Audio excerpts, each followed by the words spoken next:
1962 में इनका जन्म हुआ था। अपने पिता की 7वीं संतान थी। परिवार बहुत बड़ा, बड़ा परिवार, और उस बड़े परिवार को चलाने के लिए एक छोटी सी कपड़े की दुकान।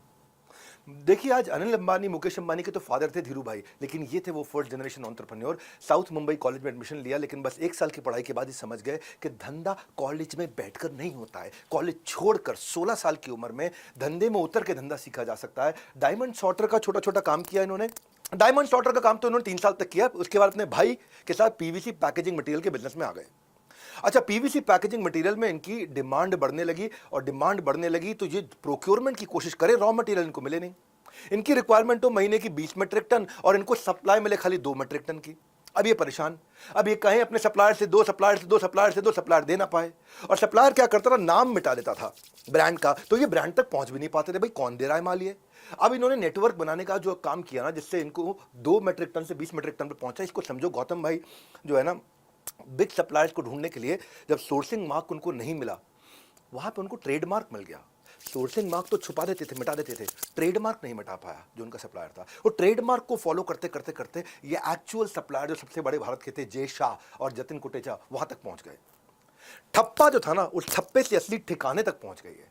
अडानी का अपना गुजराती दिमाग उन्होंने इस्तेमाल किया, वहां पहुंचे, लेकिन जा करके बातचीत नहीं करी। ये गुजराती ऐसे लोग हैं, ये ढोकला खाने के शौकीन तो होते हैं, पर धोखा खाने के शौकीन नहीं होते। जे और जतिन फर्स्ट क्लास ट्रेन की टिकट लेकर के ट्रैवल किया करते थे रोज। और ये क्या करते थे, ये उनके आजू बाजू की टिकट लेकर चुपचाप उनको देखते रहते थे, क्या बात कर रहे हैं, क्या बात कर रहे हैं आपस में। दूर से उनको ऑब्जर्व करते थे, कुछ नहीं बोले। कई दिन तक उनके साथ ट्रैवल करते रहे, लेकिन उनसे बात नहीं किया।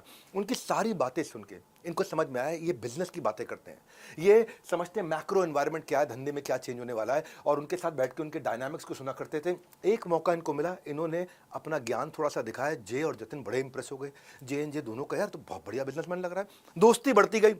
अब सबने कहा ये सबसे बड़ा सप्लायर है, ले लो उससे 20 मीट्रिक टन। बोला नहीं, सोने का अंडा देने वाली मुर्गी का पेट नहीं काटूंगा, एक बार में काम नहीं निकालूंगा, मुझे नेटवर्क बनाने दो इनके साथ। ऐसा नेटवर्क बनाया इन्होंने जय जतिन के साथ में। कभी ये उनको भोजन पे बुलाएं, कभी वो उनको भोजन पे बुलाएं। दोस्ती हो गई, आपस में बातचीत होने लगी। और फिर क्या हुआ, इन्होंने जब बातचीत ने बताया कि भाई मैं ये धंधा करता हूँ और मेरे को बहुत बड़ी सप्लाई की ज़रूरत है, तो जय जतिन ने क्या किया, इनको कोरियन सप्लायर से मिलवा दिया, जो कोरिया से, तब इन्होंने इंपोर्ट एक्सपोर्ट की इंट्रिकेसीज को पहली बार सीखा क्या होता है। ये पहुंच गए कोरिया, उसको बोले कि मेरे को 20 मीट्रिक टन माल दे दो। वो कहता है इतना छोटा ऑर्डर तो हम लेते ही नहीं भैया इतना छोटा ऑर्डर लेते ही नहीं हम। अब इसको सोचा कि 20 मीट्रिक टन इसको छोटा लग रहा है, इसने सोचा ठीक है ओके 200 मीट्रिक टन दो। अब बैंक पे पहुंच गए कि भैया बैंक मेरे को लोन दे दे। बैंक इनको लोन दे नहीं, तू नया आदमी है भैया, तेरे को क्या लोन दे। अब विश्वास ही ना करे उसके ऊपर कि भाई तेरे को क्या लोन देंगे हम।